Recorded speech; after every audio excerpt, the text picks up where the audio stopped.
네, 박근혜 대통령이 끝내 헌재에 나오지 않기로 결정하면서 이제 열리게 되는 최종 변론에서는 대리인들끼리 마지막 승부를 펼치게 됐습니다. 네, 이 시간 김광덕 전 한국일보 정치부장, 이두하 변호사 그리고 김관옥 계명대 교수와 함께 관련 내용 짚어보겠습니다. 어서 오세요. 네, 어서 오십시오. 안녕하세요. 예. 헌재 출석을 고심하던 박근혜 대통령이 오늘 탄핵 심판 최종 변론에 결국 출석하지 않기로 했습니다. 여러 가지 주말 동안 이제 관심이 좀 모아졌었는데 어떤 생각이 이런 결정을 내리게 됐을까요? 일단 대통령이 헌재 참석할까 말까를 아마 오랫동안 고심해왔을 겁니다. 그리고 원래는 특검에도 출석을 해서 조사받겠다 그러지 않아? 특검엔 조사도 받겠다 그러지 않았습니까? 근데 이제 그것도 결국에는 무산이 되고 검찰 조사에도 응하지 않고 다 결국엔 대통령이 직접 자기 입으로 어떤 자기의 혐의에 대해서 해명을 하거나 조사를 받거나 하는 게 없는 이런 상황이 됐는데 오늘 이제 헌재 재판에 이제 최종 변론에 안 나온 이유는 한 두세 가지로 보입니다. 첫 번째는 뭐냐 하면 오늘 출석을 하게 되면 지금 대통령단 대통령 대리인단 측에서는 이 변론기를 늦추자고 하고 있는데 이번에 종결돼 가지고 이런 3월 10일에서 13일 사이에 아마 이제 선고가 나오게 될 텐데 그러한 그 절차를 인정하게 되는 효과를 가게 된다 이거죠. 이런 절차에 자기가 응한 거기 때문에 그렇기 때문에 그런 정당성을 인정하는 그런 측면을 좀 부인하고 싶은 생각이 있었을 거고 또 하나는 여기 출석하게 될 경우에 질문을 국회 소추인단 측하고 재판관이 질문을 하게 되는데 그게 굉장히 손꼽 질문들이 있게 되고 굉장히 대통령으로 볼 때는 골치 아픈 질문들이 있게 되는데 그거에 대해서 대답하기가 좀 곤혹스러운 점들 이런 것들이 아마 부담이 됐을 겁니다. 또 하나는 우리는 이 현재 인용 가능성이 높은 거로 알려지고 있지 않습니까? 그러니까 이제 좀 지켜봐야겠습니다만은 그런 거에 대한 어느 정도의 불복 심리가 좀 반영이 된 거 아닌가 이렇게 해서 현재 이 소위 말해서 대통령을 지금 현재 엄호하고 있고 탄핵을 반대하는 태극기 집회 세력 이런 사람들을 향한 이런 메시지도 있다고 좀 봅니다. 김 교수님께서는 어떻게 보셨나요? 일단 청와대 측에서는 득보다 실이 크다라고 판단하는 것 같습니다. 그리고 가장 결정적인 거는 심리를 받아야 된다는 유권 해석을 했지 않습니까? 그러니까 결국에는 와서 탄핵소추위원들과 그리고 헌재 재판관들의 질문에 응해야 된다. 이게 이제 가장 큰 요인인 것 같습니다. 왜냐하면 그 사이에 많은 진술과 증거들이 축적이 돼 있어요. 이걸 바탕으로 해서 대통령에게 질문을 할 때 예컨대 이제 안종범 전 수석의 다이어리라든가 아니면 진술이라든가 이런 거를 들이대면서 박 대통령에게 질문할 때 그것에 대해서 본인의 어떤 참모와 법리 다툼을 하게 되는 이 지시사항이었다라고 얘기했을 때 나는 그렇지 않았다. 이 모양새가 오히려 더 안 좋은 결과를 가져올 수 있는 부분들이 더 크기 때문에 사실은 득보다 실이 더 크다. 또 하나는 지금 말씀하신 대로 이렇게 헌재 마지막 이제 이 변론에 출석을 하게 되면 사실상 나중에 헌재 결정에 대해서 의의를 제기하기가 상당히 쉽지 않다는 측면도 또 작동을 한 것 같아요. 근데 제일 중요한 건 사실은 대통령이 검찰 그다음에 특검 모두 대면 조사 한다고 얘기했어요. 그런데 이제 마지막인 이제 헌재의 마지막 변론까지도 출석을 안 한다는 거는 일정 부분 어떤 법적 테두리 내에서의 어떤 공식적인 그런 어떤 변론의 기회를 스스로가 다 저버리고 1인 TV라든가 왜 이렇게 본인이 혼자서 얘기할 수 있는 일방적인 어떤 그런 방법만 선호를 하고 있다는 부분이 사실은 국민들에게 얼마나 호응을 받을 수 있는지는 또 좀 우리가 좀 회의적이다 이런 생각이 좀 듭니다. 결론적으로 이번 불출석 결정이 탄핵 선고에 실이 될지 득이 될지도 좀 따져봐야 될 것 같은데요. 저는 오늘 그 불출석이 하여튼 득은 되지 그렇게 실제적으로는 득보다는 실이 많다고 생각됩니다. 왜냐하면 결국에는 이거를 결정하는 거는 헌법재판관 현재 8사람이 이제 결정을 하게 되는데 이제 기각이 되려면 이제 그 6사람이 이제 찬성 이상 하면은 이제 인용이 되는 거 아닙니까? 3사람이 반대해야 되는데 헌법재판관들의 마음을 잡으려면 일단 기본적으로 그 사람들이 이제 국민 여론이나 이런 것도 의식하겠습니다만은 기본적으로 법리적 그런 걸 많이 보게 되지 않겠습니까? 근데 이거에 대해서 대통령이 직접 나와서 진짜 자기가 떳떳하게 중대한 대통령직을 파면할 중대한 위반이 아니다. 자기가 잘못한 게 있지만 이런 거 아니라는 걸 구구절절하게 설명을 하는 노력을 해야 되는 거죠. 헌법재판관 그래야 헌법재판관도 그런 걸 보고 판단을 하는 거기 때문에 예. 어떤 심판한테 이렇게 뭐 따지고 뭐 이렇게 하는 것보다는 그 앞에서 최선을 다해서 모습을 보여주는 게 그나마 낫지 않은가 이렇게 생각이 됩니다. 예. 근데 사실 예. 그 법리적으로 봤을 때 그리고 헌법재판소 재판관들이나 법조인들이 봤을 때는요, 뭐 특검이나 검찰의 수사에 응하지 않는 것과 헌법재판소의 최후 진술을 안 하는 건 다른 문제라고 생각하거든요. 예. 일반인들은 자꾸 같은 문제라고 생각을 하고 말씀을 하시는데 그래서 헌법재판소 결정엔 전혀 영향을 안 미칠 겁니다. 재판관들이 보기에는 직접 나오시든 나오시지 않든 지금 그 최종 준비 서면을 통해서 최후 진술에 그 대응하는 그 어떤 탄핵 소추 사유에 대한 답변은 지금 한 거거든요. 예. 그렇기 때문에 본인이 직접 출석을 해서 얘기를 하시든 안 하시든 실제적인 법리에는 영향을 줄 수가 없고요. 그래서 노무현 전 대통령 때 탄핵 심판을 할 때도요. 대통령께서는 나가고 싶어 하셨다고 하거든요. 근데 예. 다른 사람들이 말렸다고 하는데 그래서 이 경우에도 오히려 실보다는 어쩌면 그냥 별로 이해관계가 없다고 볼 수 있는 게 지금 두 분이 지적하신 것처럼 그런 대통령의 부담이 있었을 뿐만 아니라 현직 대통령이 법정에 선다는 거는 이제 일반인들이 생각하기에 우리는 뭐 이제 법조인들이 생각하기에는 뭐 법정에 서서 본인의 최후 진술을 하시는 것도 괜찮다 이렇게 생각할 수 있지만 예. 그 일반인들이 생각하시기엔 대통령께서 법정에 서서 그리고 뭐 국회 소추인단의 신문을 받거나 아니면 이제 헌법재판소 재판관들이 직권으로도 신문을 하거든요. 거기에 대해서 제대로 답변을 못하는 모습을 보인다거나 아니면 그 피의자 이미지가 생길 수가 있거든요. 피의자가 아닌데도. 예.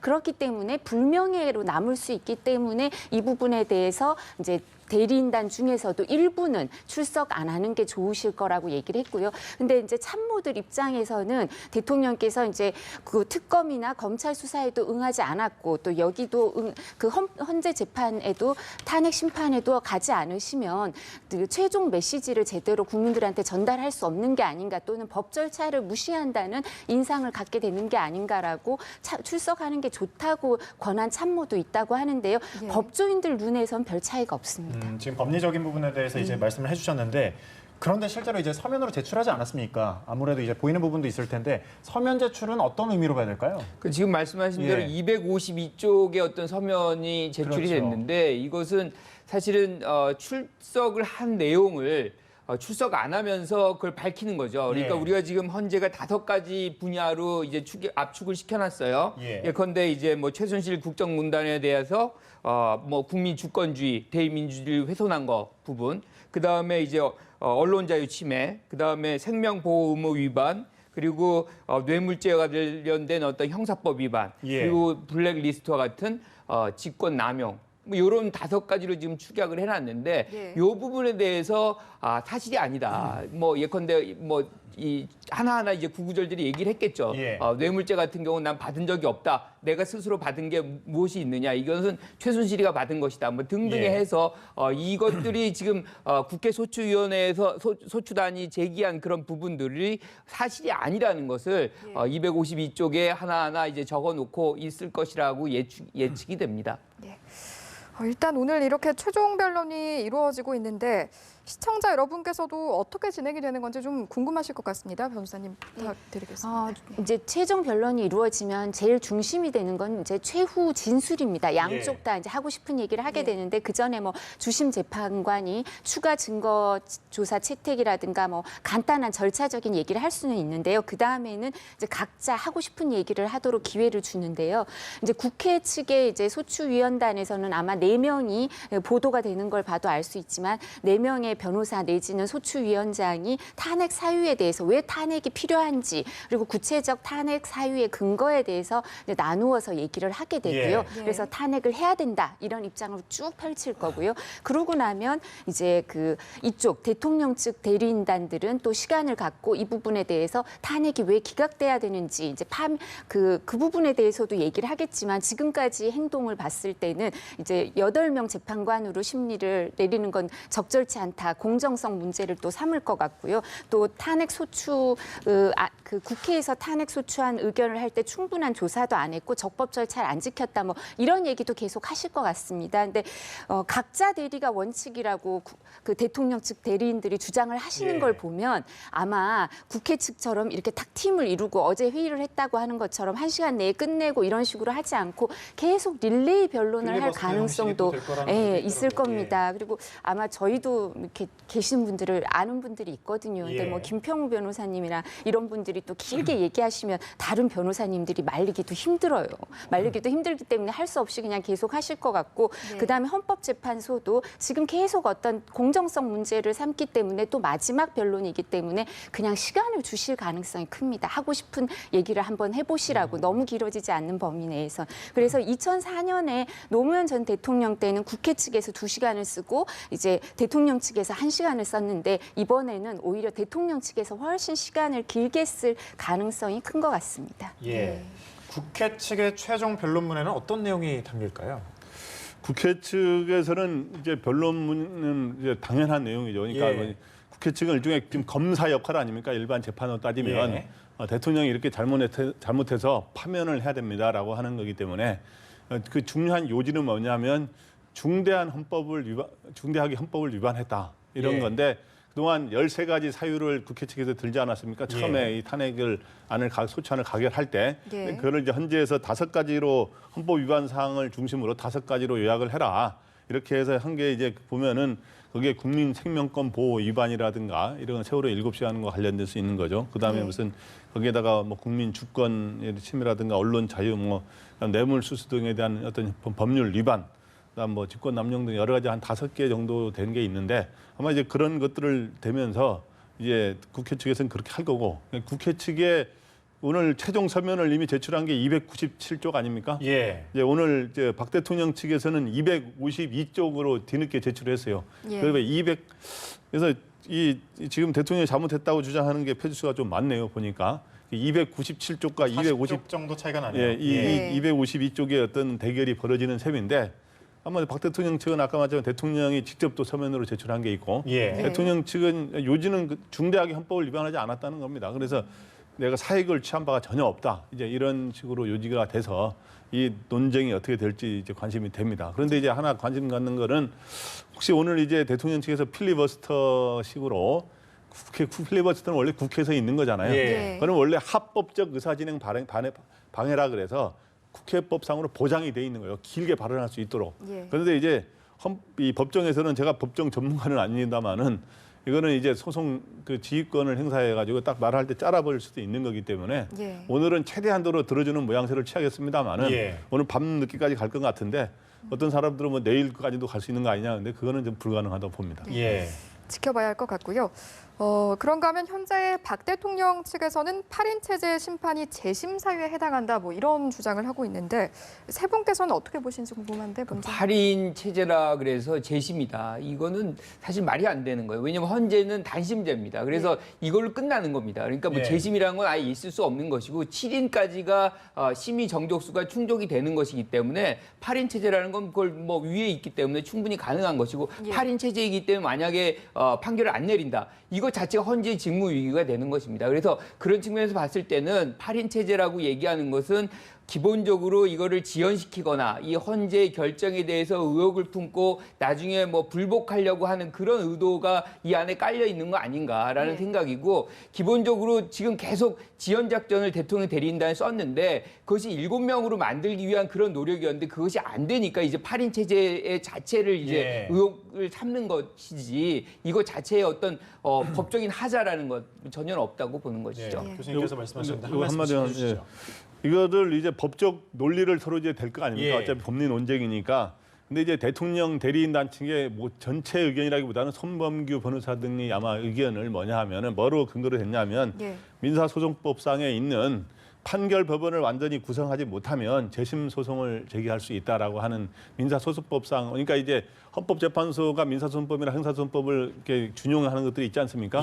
그걸 인용해서 이제 아마 이제 그렇게 주장을 하는 모양인데 8인인 경우 이제 이 대통령 목 3사람, 대법원장 목 3사람, 국회 측 3사람 이런 상권 분립의 견제와 균형의 원리가 작동이 안 되니까 잘못된 거다라고 주장하는데 근데 이제 헌법재판소 법에 구체적으로 명시가 돼 있지 않습니까? 이런 걸 대비해서 이런 탄핵이라든가 이런 헌법 소원 인용이라든가 이런 중요한 결정을 할 때는 7인 이상이 이 심리에 참여해야 된다라고 돼 있기 때문에 헌법재판소법에 명확하게 이렇게 규정이 돼 있기 때문에 7인 체제든 8인 체제든 7인 이상이면은 법적으로 아무런 문제가 없지 않은가 이렇게 생각합니다.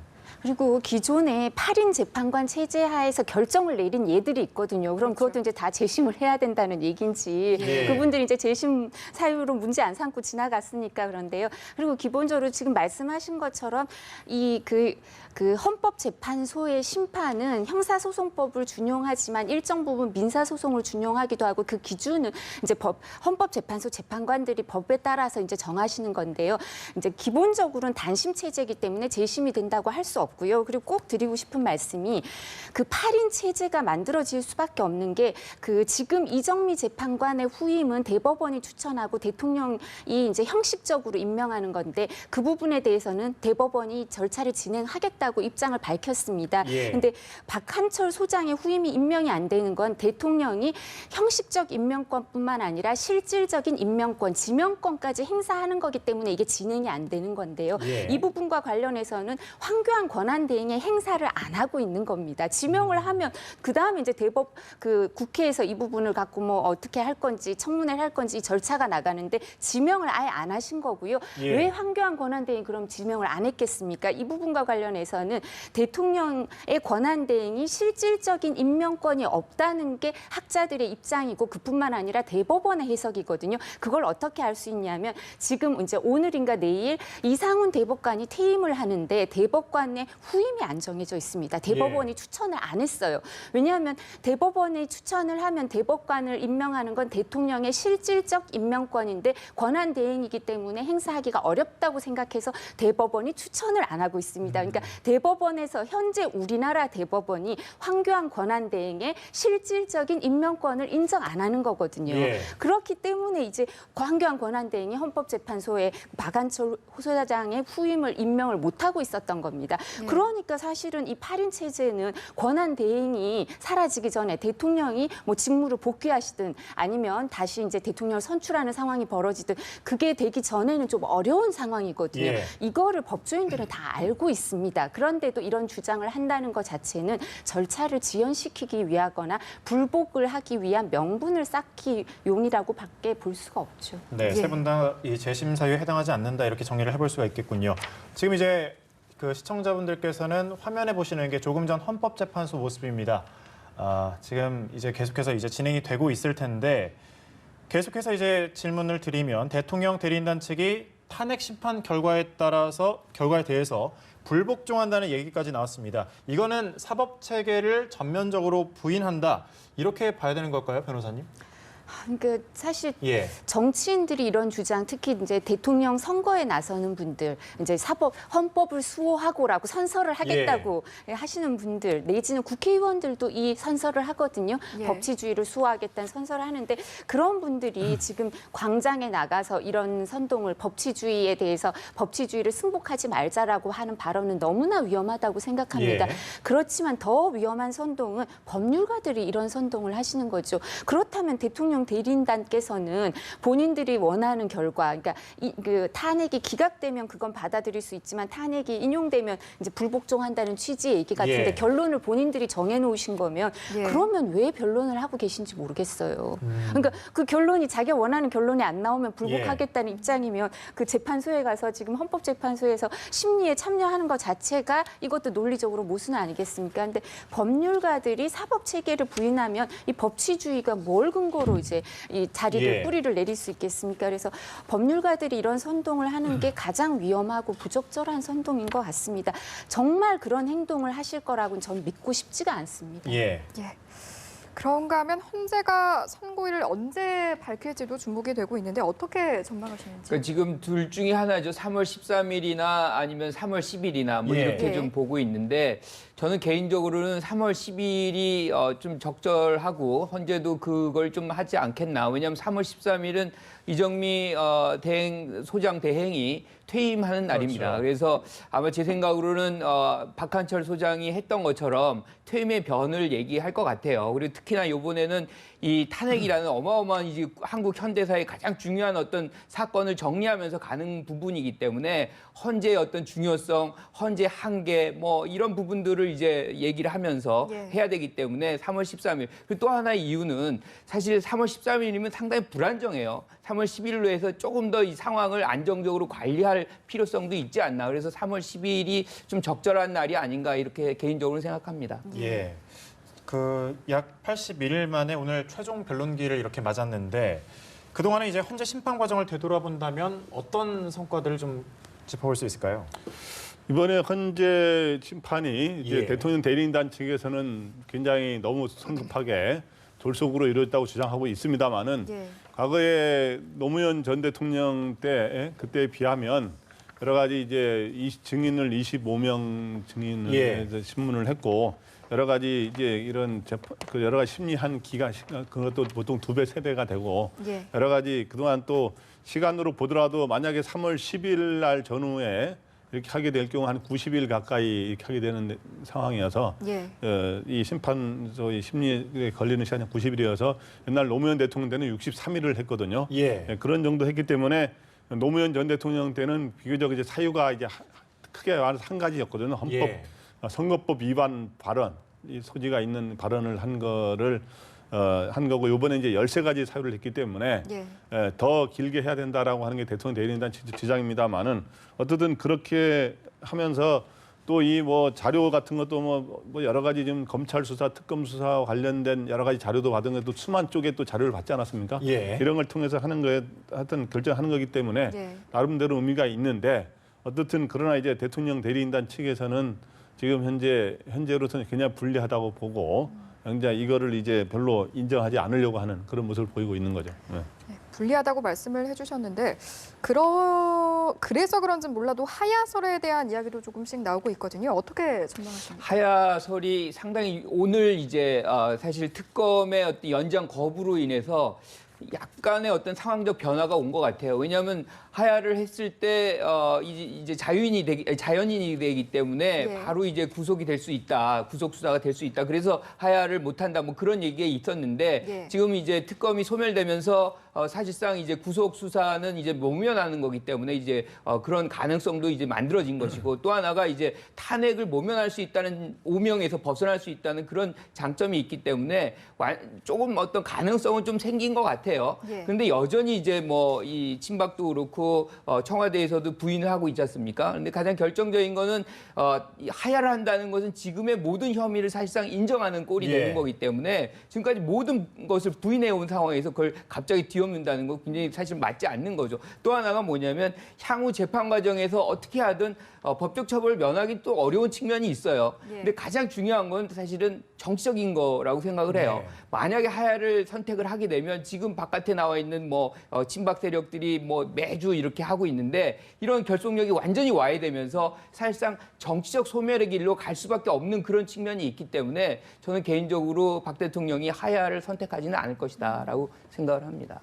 하야에 대해서는 어떤 생각이십니까? 저도 마찬가지로 결론부터 이야기하면 하야를 선택할 가능성은 거의 없다. 왜 그러냐면 첫 번째 이 대통령의 하야라고 하는 거는 뭐냐면 하야는 소위 말해서 이제 하야인데 이제 소위 명예로운 퇴진이라는 주장도 있었죠. 질서 있는 퇴진. 이렇게 하게 될 경우에 사법 처리를 반대급부로 어느 정도 잘못을 스스로 어느 정도 인정하고 물러나는 거기 때문에 사법 처리를 면해준다든가 완화해준다고 한다는 걸 어느 정도 깔고 있는 거거든요. 근데 현재 이 대선을 앞둔 상황에서 여야 어쩌면 황교안 대행이 있습니다만은 권력의 거의 진공 상태인데 여기서 무슨 그런 문제를 사법 처리 문제를 완화해주거나 뭐 이런 이야기를 해줄 수 있는 사람이 하나도 없고 또 여야 간의 합의도 이끌어낼 수 없습니다. 그래서 이제 그런 측면도 있고 또 하나는 대통령은 어떻든 자기 지지층들과의 자기 이제 교감 이런 걸 굉장히 신경을 쓰면서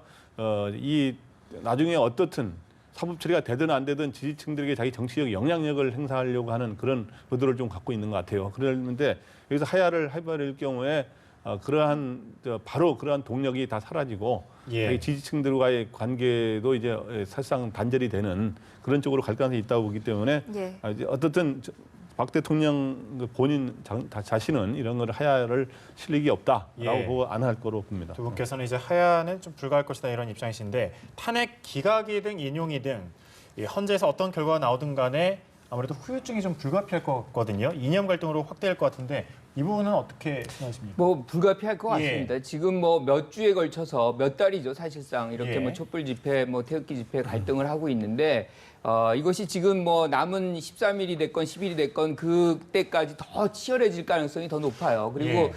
그 결정이 난 이후에도 상당 기간 이렇게 갈 수밖에 없는 그런 부분인데 처음엔 사실 이 부분이 국정농단 사안이었어요. 그런데 어느 순간 이게 사실은 보역대결 구도로 바뀌면서 사실상 이런 어떤 분열의 갈등 뭐 이런 것들이 더 첨예화되고 있는데 예. 어떤 형태로든 이것이 이제 뭐 변곡점은 결국에는 저는 탄핵이 인용이 되든 기각이 되든 선택이 예. 되고 그다음에 이제 정치 일정이 밝혀지면서 그 정치 일정대로 흘러가는 과정에서 자연스럽게 좀 잦아들어가는 수밖에 없다. 예. 왜냐하면 뭐 우리 현대 정치사에 있어서 아주 큰 사건 중에 하나 아닙니까? 예. 그래서 뭐 아주 간단하게 몇 사람의 어떤 뭐 합의하에 우리가 이제 뭐 하지 말자 이렇게 해서 될 일은 아닌 것 같고 그래서 하지만 제일 중요한 거는 정치권에서 이러한 부분들을 뭐 이렇게 부추기거나 이래서는 안 된다. 즉 어떤 결정이 나오든 간에 이것을 수용할 수 있는 것을 정치권에서 먼저 제시를 해줘야만 국가적인 안정, 사회적 안정이 이루어질 수가 있습니다. 그래서 이 부분은 사실 정치권이 좀 노력해야 되는 그런 역할들을 좀 해야 될 필요성이 있다라고 생각을 합니다. 예. 이제 특검 이야기로 좀 넘어가 보죠. 황교안 권한대행이 검토 중이라는 말만 되풀이하다가 오늘 오전에 드디어 불수용이라는 입장을 밝혔습니다. 어떤 속내라고 보시는지요? 일단 오랜 고심 끝에 이제 이런 연장 요청을 받아들이지 않기로 결심했다 이렇게 밝혔는데 예. 오늘 보면은 뭐 사유를 구체적으로 나열한 거 보니까 뭐 거의 10개 가까이 되더라고요. 왜 연장을 하지 않겠느냐. 근데 이게 요약하자면 한 서너 가지가 되는데 하나는 이런 이 특검의 수사가 어느 정도의 목적과 취지가 달성이 됐다. 예. 그리고 많은 최대 인력이 동원이 됐고 지금까지 특검 중에 그 다음에 이제 검찰 수사까지 포함할 경우에는 벽 며칠 된다. 뭐 이런 여러 가지 이야기를 되고 또 하나는 자기가 미진한 부분은 이제 검찰에 다시 인계해서 이렇게 하면 된다라는 이야기를 했고 또 하나는 이 특검 수사가 연장되면 이 조기 대선이 치러질 경우에 거기에 영향을 줄 수 있다 뭐 이런 이야기들을 했는데 네. 저는 이 황교안 대행의 입장에서 좀 문제점이 뭐냐면은 검사 출신이어서 그런지 굉장히 검사 법무부 장관 출신 아닙니까? 너무 검찰에 대한 너무 신뢰를 많이 하는 식으로 이야기했는데 사실은 검찰 수사의 한계 때문에 특검이 생긴 거거든요. 근데 오늘도 보면 이 수사 기간을 이야기할 때도 보면 검찰 특별수사본부의 기간까지 합쳐서 이야기하는 식으로 이야기했고 또 이게 미진한 부분은 검찰로 넘겨가서 하면 된다. 뭐 이런 이야기를 했는데 이런 검찰과 특검의 이런 어떤 차이, 그 특검이 그래도 검찰보다 더 제대로 밝혀낼 거라고 해서 했는데 그리고 그러한 점 그리고 특검이 지금 수사가 미진한 부분들이 하다가 미진한 부분들이 있잖아요. 예. 그런 부분들을 예를 들어서 이제 우병우 전 수석 같은 경우 수사도 예. 막판에 이제 기각이 한번 돼서 또 수사를 해야 되는 상황이고 뭐 정유라의 입학 비리라든가 여러 가지 할 것들이 많이 있거든요. 그렇기 때문에 사실은 특검이 요청하면 받아주는 게 원래 맞는 건데 어쨌든 이렇게 해서 지금 야당들의 강한 반발을 받고 있는 것 같습니다. 예. 예. 지금 이 시각 이제 헌법재판소 앞의 모습을 시청자 여러분께서는 이제 보고 계시는데 보시는 것처럼 경찰들 그리고 시위대들의 이제 둘러싸여 있는 모습 보고 계십니다. 시위대들은 아침부터 이렇게 정문 앞과 길 건너편에 자리를 차지하고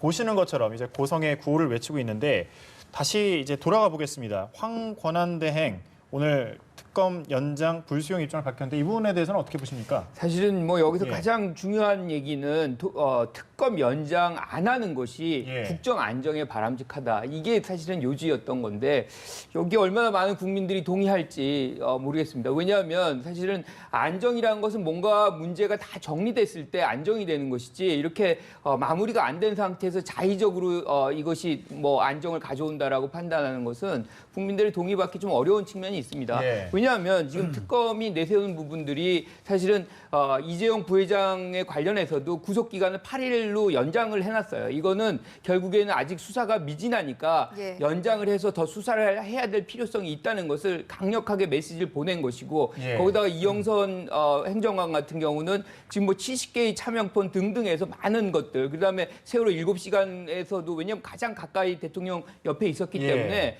더 수사가 필요한 부분이 있었고 그다음에 우병우 전 수석에 대해서는 거의 수사가 잘 지금 이루어지지 않는 부분 등등의 것들이 이제 지금 필요한 수사가 남아 있는데도 불구하고 사실상 이 황대행이 이것을 안 해준 것은 기본적으로 다른 계산이다. 결국에는 특검이 연장이 될 경우는 연장이 될 경우에 헌재에서 사실상 탄핵 인용이 날 경우에는 구속 수사, 박 대통령의 구속 수사가 될 수 있는 가능성이 매우 높아지기 때문에 네. 그 상황에 대한 우려가 사실상 연장을 거부한 거. 그다음에 이제 또 이 뭐 친박 세력이라든가 상당 부분 기각을 원하는 사람들의 어떤 타겟이 될 수 있다는 부분들도 고려한 사항인데 예. 중요한 것은 사실은 67.7% 여론조사상으로 67.7%의 국민들은 특검 연장을 선호하고 있어요. 예. 그래서 다수의 국민들이 지금 원하는 부분에 대해서 반대되는 그걸 얘기를 했고 지금 선택을 했고 예. 또 하나는 뭐냐면 지금 야권에서 아주 거세게 반발이 이루어지고 그렇죠. 있죠. 뭐 특검 예. 연장을 거부한 부분에 대해서 그거를 하나의 요인으로 해서 이 탄핵을 한다. 예. 지금 황대행을 뭐 이런 얘기 계속 나오고 있어요. 그래서 이런 부분들은 오히려 국정을 더 혼란스럽게 하는 부분. 그러니까 국정이 오히려 더 어렵게 가는 수 있는 가능성을 높인 거예요. 예. 역설적으로. 예. 그래서 그런 측면에서 이번의 선택은 저는 굉장히 좀 이 자의적 해석에 기반을 두고 있다라고 생각을 합니다. 예, 말씀을 하셨지만 예. 하나 이제 보충해서 얘기하면 탄핵 지금 황교안 대행 예. 탄핵 이야기가 지금 오늘 당장 나왔잖아요. 예. 오늘 이제 야사당이 모여가지고 이제 여러 가지 특검법은 다 같이 추진한 새로운 특검법을 추진하기로 했고, 근데 이제 황교안 대행을 탄핵하느냐에 대해서는 바른정당은 검토해보겠다 그러고 나머지들은 다 하기로 예를 들어 더불어민주당하고 소위 말 국민의당, 그다음 정의당은 이제 추진하기로 했는데 문제는 이 지금 황교안 대행은 법률적으로는 국무총리거든요. 국무총리는 예, 대통령하고 잠시만요. 지금 이 시각에 이제 그 특검에서 브리핑이 있는데 일단 들어보고 증거 오겠습니다. 수집을 위하여 청와대 압수수색이 반드시 필요하다고 판단한 후 2017년 2월 3일 청와대에 대한 압수수색 영장을 집행하고자 하였으나 대통령 비서실장 및 경호실장의 불승인으로 무산되었습니다. 이후 특검은 황교안 대통령 권한 대행에게 협조를 구하는 한편 법원에 영장 집행의 정당성에 대한 판단을 구하였으나 각하 결정을 받은 바 있습니다. 수사기간이 만료한 수사기간 만료가 임박한 현 시점에서 특검으로서는 청와대가 제시한 임의 제출 방식을 검토하였으나 실효성이 없다고 판단되어 현행법 해석상 청와대 압수수색은 최종적으로 불가하다는 판단을 하였고 영장 만료 기간인 내일 압수수색 영장을 반환할 예정입니다. 특검은 법원에서 적법하게 발부된 영장을 집행하지 못한 점에 대하여 매우 유감스럽고 아쉽게 생각하며 향후 이와 같은 사태가 재발되지 않도록 법원에서 제시한 바와 같이 입법적 해결 방안을 강력히 촉구하는 바입니다.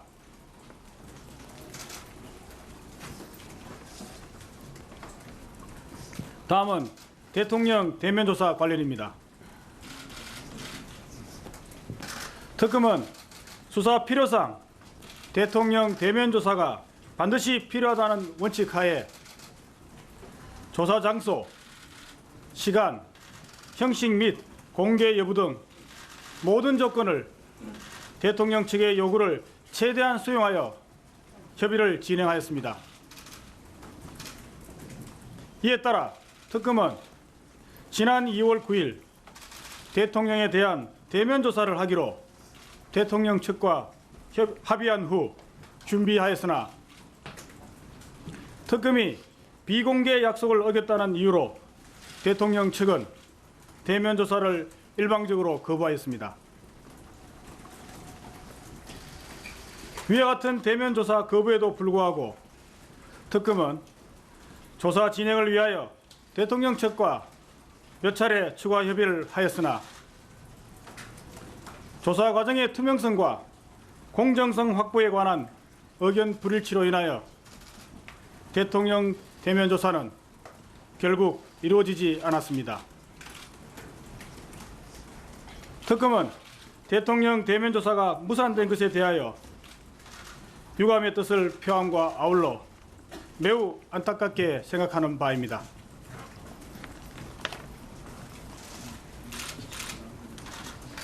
예, 발표 마치고 질문 받겠습니다.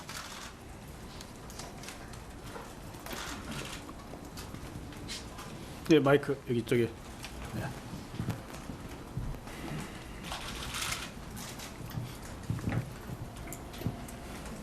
한국일보 손현성입니다. 대통령 대면 조사 관련해서 최종적으로 결정이 난 시점에 어떠한 협의 과정에서의 난항이나 좀 사정들이 있었는지 그때 특검보께서 확정이 되면은 이제 말씀하시겠다고 했는데 조금 전에 이제 좀 막연하게나마 말씀하셨지만 어떤 사정인지 좀 더 구체적으로 말씀해 주시길 바랍니다. 예, 대통령 대면 조사가 그 1차로 무산된 이후에 추가로 협의를 진행하였습니다. 말씀드린 바와 같이 처음에 진행될 대면 조사에 가서는 특검이 모든 조건을 양보하였습니다만은 1차가 무산된 이후에는 그 상호 신뢰가 무너진 상황이라서 서로 간의 주장의 차이가 좀 있었습니다. 결국 결정적으로 협의가 되지 않은 부분은 조사 과정의 투명성과 공정성 그리고 조사 과정에서 나타날 수 있는 돌발적인 상황을 예방하기 위하여 특검 측에서는 조사 과정에 녹음이나 녹화를 원하였습니다. 이에 대하여 대통령 측은 녹음 녹화는 절대로 불가하다는 입장을 고수하였고 이와 같은 사정이 최종적으로 대통령 대면 조사에 무산되는 가장 결정적 이유가 된 것으로 알고 있습니다. 네, 다음 질문 받겠습니다.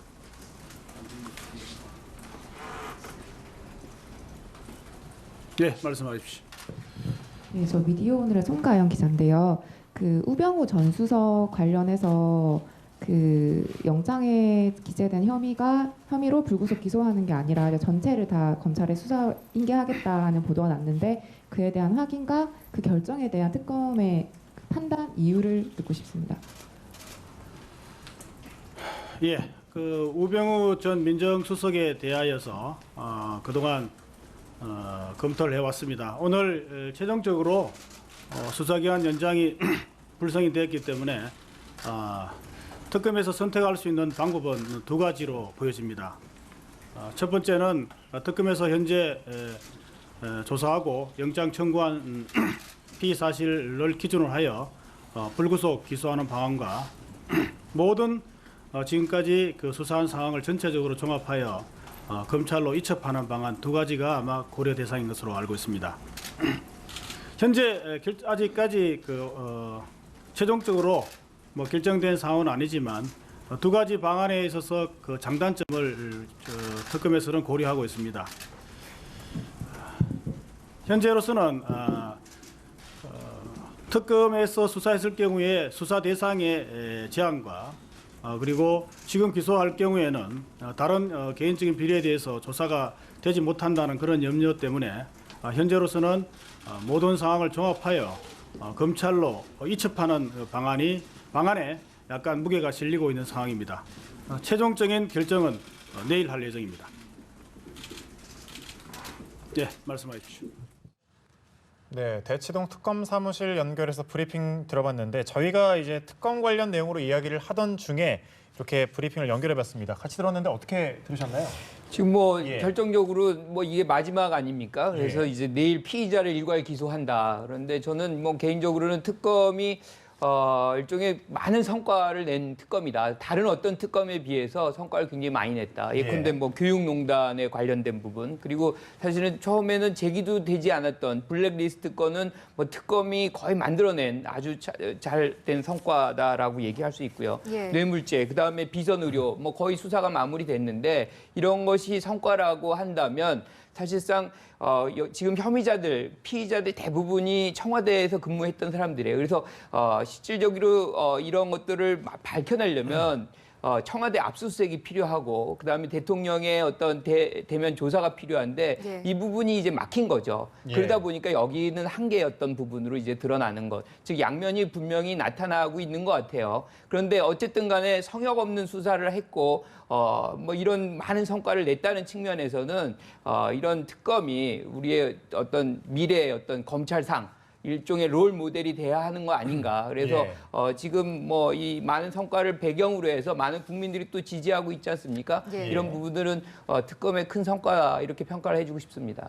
어떻게 들으셨습니까? 어떻든 특검은 지금까지 역대 특검 중에서 가장 권력에 대해서 성역 없이 이번에 조사한 그러니까 권력이 사실상 대통령 탄핵으로 인해서 거의 권력이 무너지는 상황이었기 때문에 더 성역 없이 할 수 있는 여건이 마련된 점도 있습니다만은 그래서 아마 이제 아까 발표하면서도 오늘 이제 황교안 대행이 이제 특검 연장을 거부했기 때문에 마무리하는 입장에서 아마 여러 복합적인 심정이 들었을 거예요.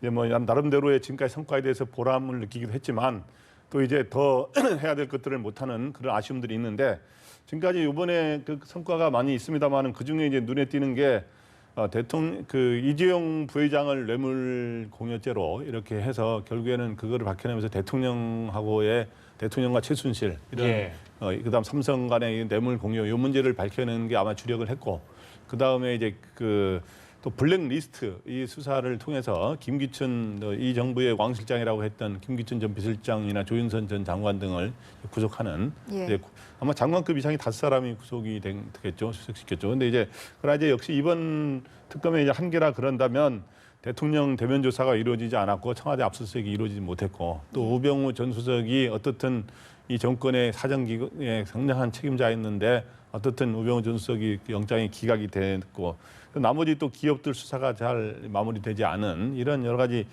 성과가 있으면서도 좀 아쉬움들 그리고 세월호 7시간에서 대해서도 비선 진료 의혹을 통해서 굉장히 접근해 보려고 그랬는데 굉장히 국민적 관심사였으니까 그것도 나중에 발표해봐야 알겠습니다만은 결정적으로 새로운 의혹을 밝혀내지는 못한 것 같아요 현재까지는. 그래서 그런 점들이 있습니다. 그래서 여러 가지 아마 마음이 복잡한 마음이 들 겁니다.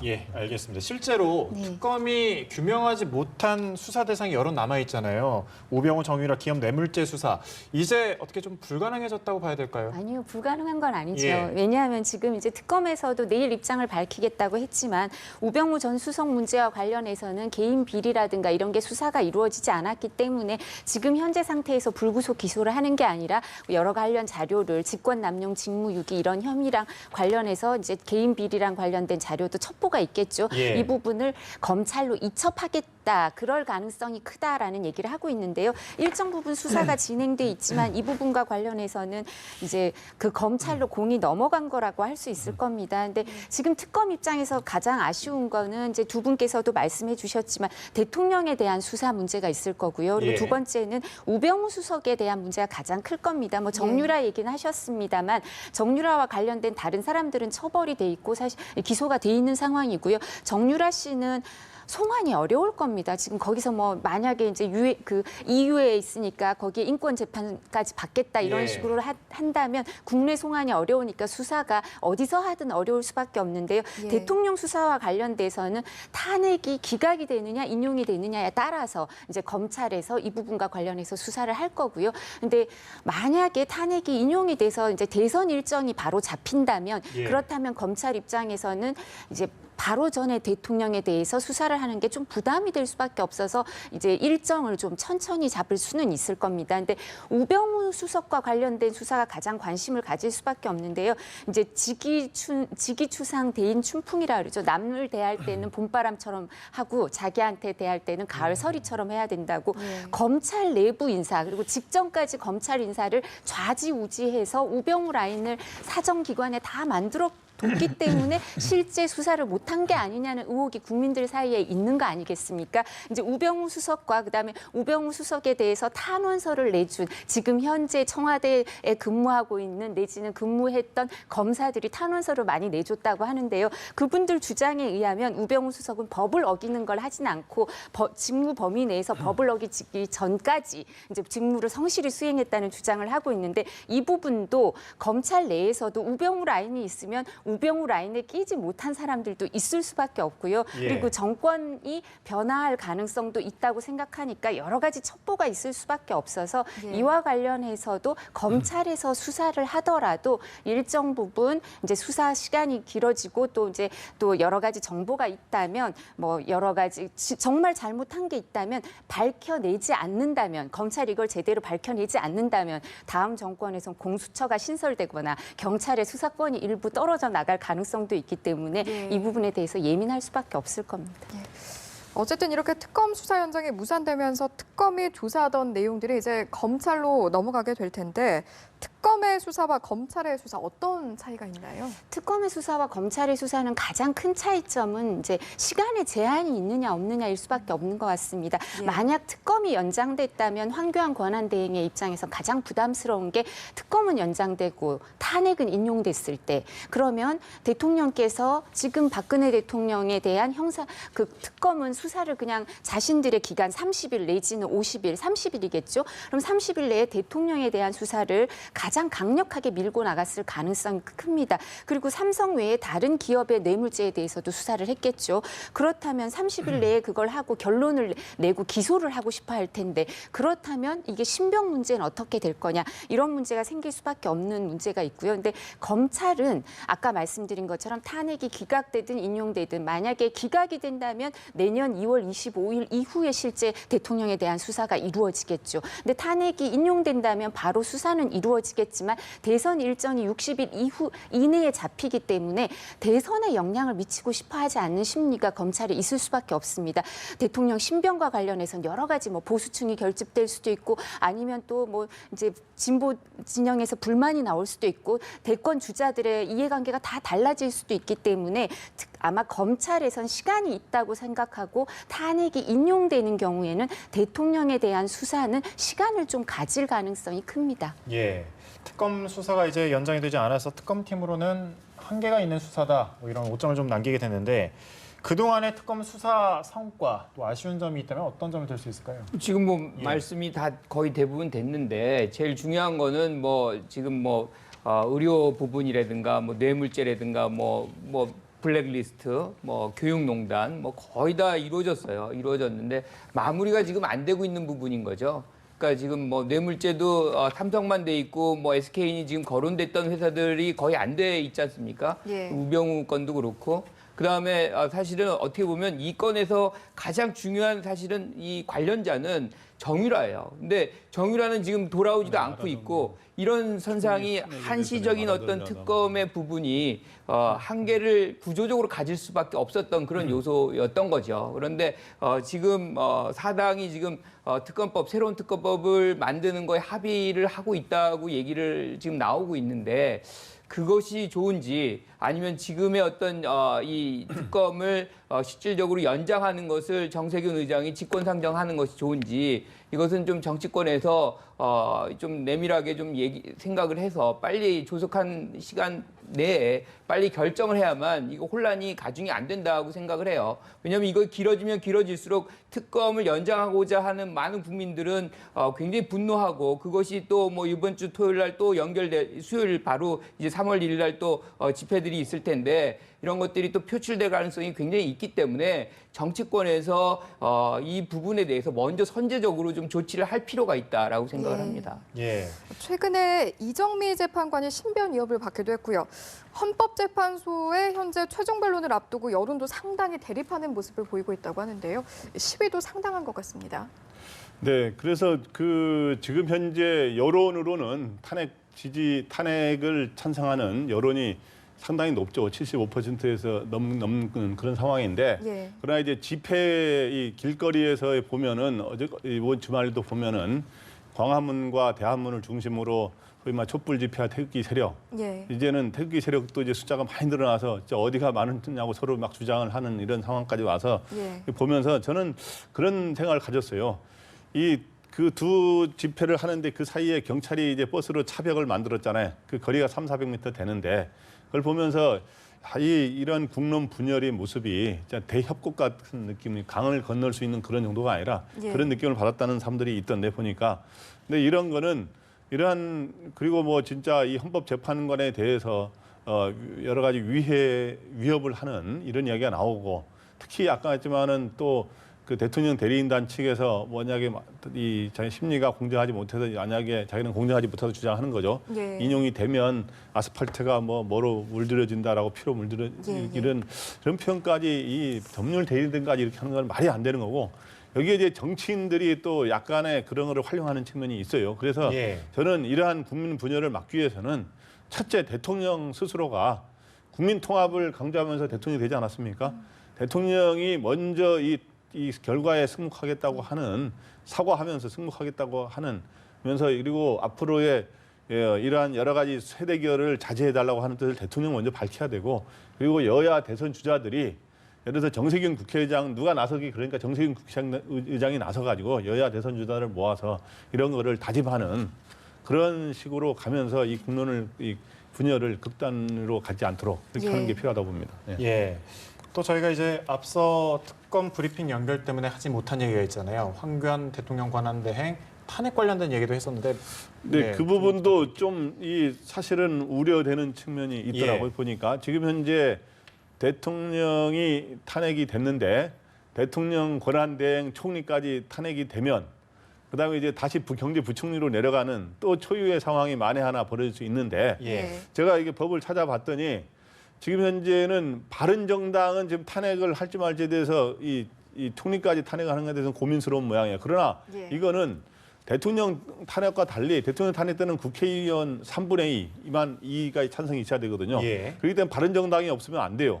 그런데 지금 이거는 두 개의 야당, 소위 말해서 더불어민주당과 국민의당에서 국회 제적위원 중에 과반수만 찬성하면 국무총리가 탄핵이 의결이 되기 때문에 예. 지금 현재 두 야당만 딱 의견을 모으면 되는 상황에서 그렇게 어려운 상황이 아니에요. 그래서 지금 이런 것도 단순한 지금 위협 수준이 아니라 국회에서 현실화될 수 있는 카드여서 이렇게 어떻게 될지 한번 지켜볼 필요가 있습니다. 예. 예, 저희가 지금 최종 변론과 특검과 관해서 이야기를 나누고 있는데요. 앞서 잠시 짚어보기도 했는데 오늘 최종 변론 이제 권성동 단장과 그리고 변호인단이 한 번씩 이야기를 나누면서 좀 진행이 되게 되는데 어떤 이야기가 좀 주고받고 되게 될까요?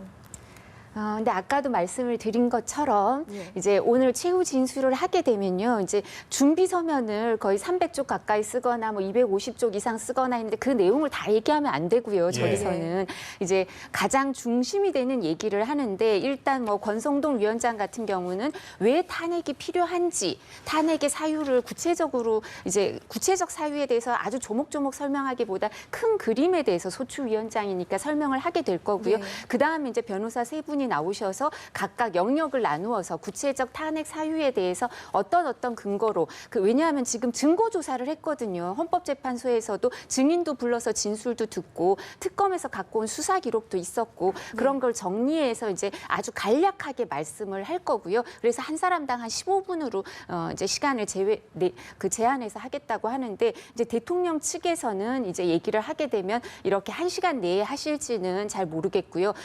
왜냐하면 각자 대리 원칙이라고 하면서 이제 여러분들이 얘기를 하시면 또 의견이 다 다르시대요. 이제 주장을 하시는 게 어떤 분은 각하돼야 된다, 어떤 분은 기각돼야 된다. 그러니까 형식적 요건이냐, 실질적 요건이냐 이거에 대해서 얘기도 다 다르고 하니까 자세히 얘기를 하면서 뭐 헌법재판소 또 8인 체제 갖고도 얘기를 하시고 또 탄핵소추 의결 자체가 잘못됐다는 얘기도 또 하시고 이렇게 했던 얘기 계속 하시면서 아마 이 부분에 대해서도 오랫동안 얘기를 하실 가능성이 커서요. 이 부분에 대해서는 이제 대통령 측에서는 250몇 쪽에 있는 얘기 중에 많은 부분을 하고 싶어 하시는 것 같습니다. 예. 저희가 이제 같이 이야기를 해보고 있지만 잠시 그 내용을 정리해 보자면 대통령 측의 입장은 절차적 하자, 국회 탄핵 의결이 부당하다. 또 소추 사유의 증거가 없어서 엄격한 증명이 돼야 된다. 국회 절차적 하자, 소추 사유 증거가 없다. 8인 결론은 재심 사유, 소추가 부적법하다. 이런 측면이 나왔는데 대통령 측의 입장 다시 한번 좀 정리 좀. 뭐 대통령 아까 이중환 대표 변호사죠. 대표 대리인이 제일 먼저 얘기하는 게 각자 변론이다 이거는. 그래서 통합적으로 뭔가를 제시하는 것보다는 20명 전원이 본인들이 이제 자기 주장하는 것들을 제시하겠다라고 얘기하는 건데 이도욱 이제 대리인 같은 경우는 과거 이제 헌재 재판관이었기 때문에 상당 부분 그런 경험의 바탕을 두고 이제 헌재에서의 어떤 법리적 다툼, 즉 헌법이 위반이 된 거냐 안 된 거냐에 대해서 집중을 할 텐데 예컨대 뭐 김평우 변호사 같은 경우는 뭐 우리가 얘기한 대로 뭐 아스팔트가 피로 물들인다, 또 불복종 뭐 우리가 이거를 곧 받아들여야 되느냐 뭐 이런 것처럼 아까 얘기한 것처럼 이 부분에 대해서 어떤 원천적인 어떤 무효성. 뭐 이런 것들을 좀 많이 강조할 가능성이 매우 큰 거죠. 그래서 이런 맥락에서 각자가 생각하는 어떤 탄핵 기각의 사유들을 하나하나 제시함으로 해서 본인들의 어떤 주장을 개진해 나갈 것인데 아마 헌재는 아까 뭐 말씀하신 대로 이 부분을 뭐 일부러 막 규제하지 않을 것 같아요. 왜냐하면 이거를 공정성 시비가 있을 수 있기 때문에 아마 뭐 상당 부분 그 자유스럽게 시간적 여유를 주면서 개진할 시간을 충분히 제공할 수 있는 그런 환경을 만들어놔서 나중에 어떤 공정성 시비에서 자유로울 수 있는 상황을 만들지 않을까 이렇게 생각을 합니다. 근데 8인 체제에 대해서는 아까 자세히 말씀을 드렸기 때문에 여기서 또 말씀드릴 필요는 없을 것 같고요. 8인 체제가 이제 부당하다라고 대통령 측에서 대리인단들이 주장하는 게 부당하다, 그게 적절하지 않다는 건 아까 말씀을 다 드렸고요. 그리고 이게 헌법재판소법이나 헌법에 근거가 있기 때문에, 그리고 8인 체제로 선고한 선례가 많기 때문에 이 부분에 대해서 재심 사유라거나 이게 불공정하다는 말은 일리가 없고요. 그리고 소추가 부적법하다, 절차에 하자가 있다는 주장과 관련해서 대통령 측에서는 어떤 주장을 하시냐면, 일단 그 소추를 할 때, 소추 의결서를 할 때 소추 의결 사유마다 의결을 국회에서 했어야 되는데 그렇게 하지 않고 뭉뚱그려서 했기 때문에 하나하나 의결했으면 기각되는 것도 많아서 사실은 탄핵 소추가 의결이 안 됐을 것 같은데 뭉뚱그려서 해서 이게 부적법하다, 절차에 하자가 있다는 주장을 하시는데요. 그거는 미국 법에는 그렇게 개개의 사유별로 의결을 하게 돼 있습니다만 우리나라 법엔 이 명명 규정이 명확하지 않기 때문에 뭉뚱그려서 소속물 하나라고 봐서 전체에 대해서 의결할 수 있다는 게 학설일 뿐만 아니라 노무현 전 대통령 때 헌법재판소에서도 이런 입장이었고요. 그래서 이 부분은 다툴 여지가 없고요. 그리고 또 소추를 할 때 법사위에서 조사를 먼저 했어야 되는데 조사를 안 했기 때문에 소추가 부적법하다, 이런 주장을 또 대통령 측에서 하는데요. 그것도 국회법에서 조사할 수 있다라고 돼 있기 때문에 조사를 하지 않고 탄핵 소추 의결하는 것도 부적법하지 않고요. 이것도 노무현 전 대통령 때 그 헌법재판소에서 이 부분과 관련해서 그 결정이 있었기 때문에 다툴 사유가 없고요. 그리고 이 주장에 대해서는 헌법재판소에서 처음에 준비 절차 열고 변론기일 초기에 다 정리를 한 겁니다.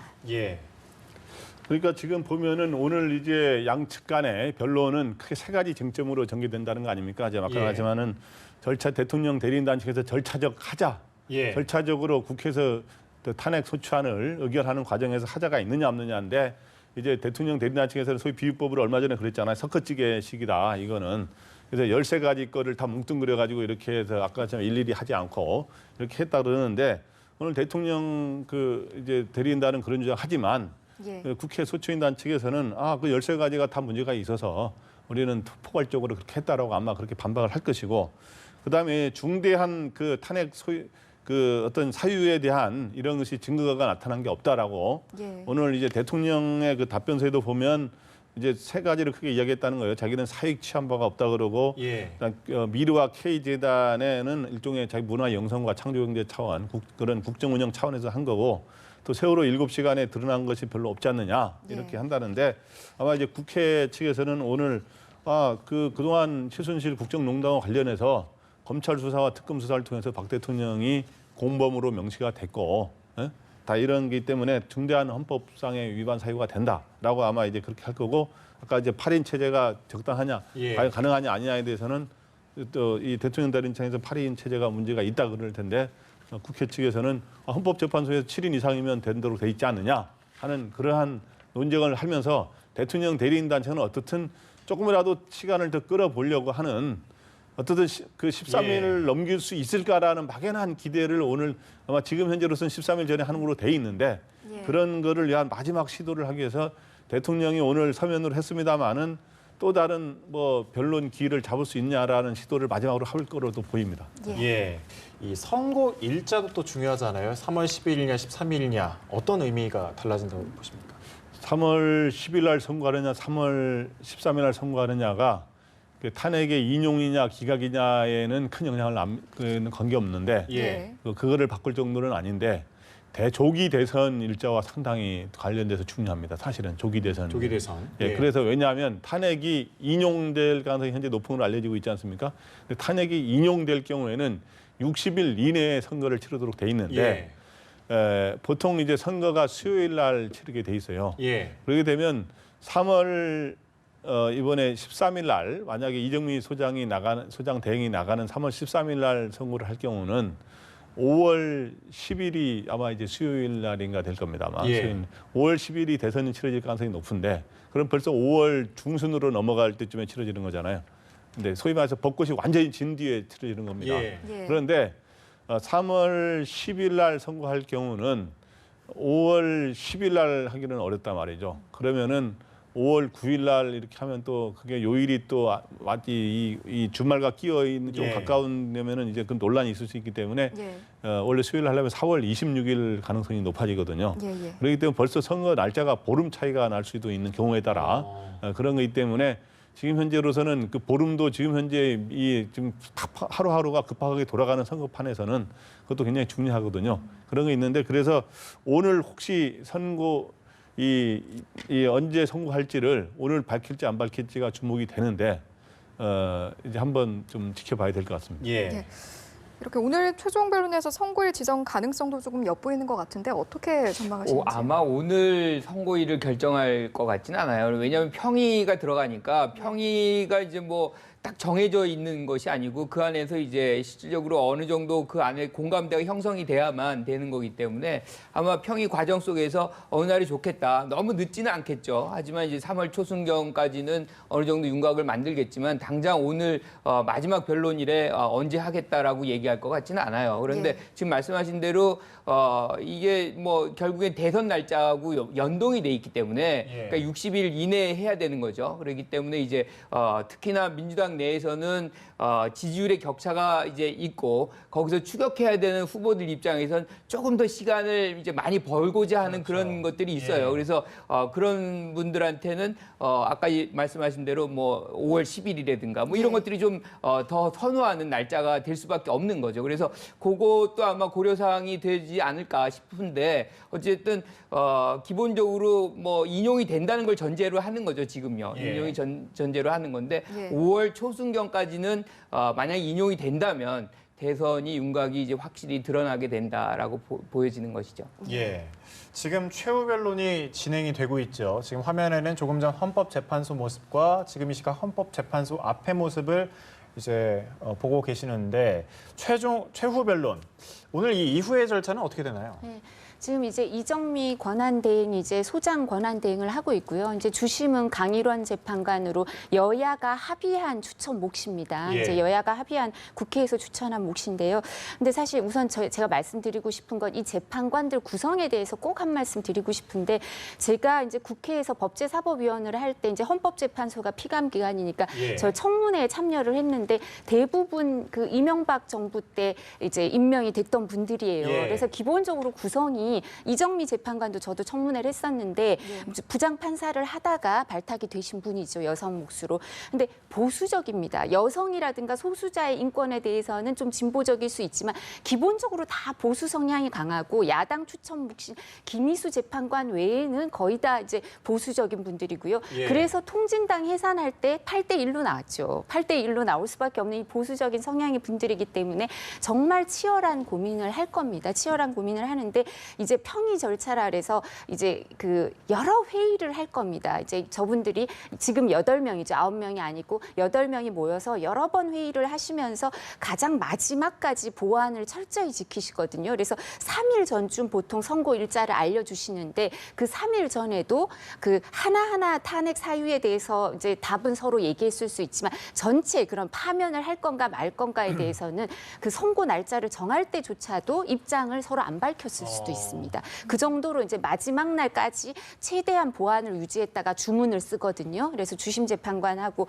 이제 연구관들은 다 지금 이제 여러 가지 자료는 다 올려놓은 상태일 텐데 그렇기 때문에 이게 3월 10일이 금요일이고요. 13일이 월요일인데요. 10일 날 하기가 그렇게 쉽지 않을 수도 있습니다. 이제 시간이 조금 지금부터 평의를 하면서 여러 가지 얘기를 하실 시간이 필요하기 때문에 뭐 10일 날 할지 13일 날 할지 이제 11일, 12일은 이제 주말이기 때문에 이렇게 할 수가 없지 않습니까? 그래서 선고는 10일 날 하거나 아니면 13일 날 이제 그 이정미 권한대행이 퇴임하는 날 오전에 하는 게 가능한데 그렇기 때문에 이 부분에 대해서 치열하게 고민을 하겠지만 그래서 저는 무엇보다도 지금 대통령 측을 대리하는 보수적인 그 변호사들이 이분들에 대해서 불복을 얘기하거나 재판관들 개인에 대해서 비난하는 걸 저는 도저히 이해를 못하겠습니다.